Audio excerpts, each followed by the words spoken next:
Hozir hayotimni tubdan o'zgartirgan texnika haqida bo'lishmoqchiman. Bilasizlarmi? Bitta narsani chuqur anglab olganimdan keyin, fikr payti o'ldirmasa, ular bizani odatimizga aylanishi, odatlar esa bizani hayotimizni boshqarishga o'tib ketishini tushunib olganimdan keyin ancha narsa o'zgardi. Masalan, men hozir turmush o'rtog'im bilan yaxshi ajrashganda bo'lmasam-da, masalan. Lekin bu narsa haqida yomon fikrlar kelyapti.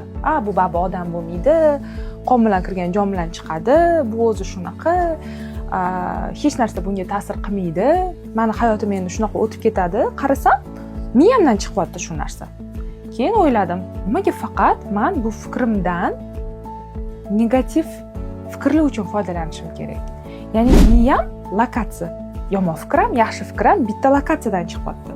Keyin shu lokatsiyani yaxshi fikr uchun ishlating deb o'zimga so'z berganman. Har kuni miyamga qanaqadir negativ fikrlar kelmoqchi bo'lganda, sirazu uni hozir shuni o'rniga yana qanaqa boshqacha o'ylay olaman deb o'zimni boshqarishga harakat qilardim.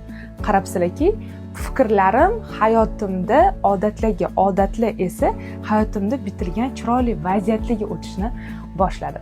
Menga obuna bo'ling, ko'rishda davom eting. Fikrlaringlarni o'zgartirganinglardan keyin hayotinglar qanaqa tarzda o'zgargan kommentariyada yozinglar.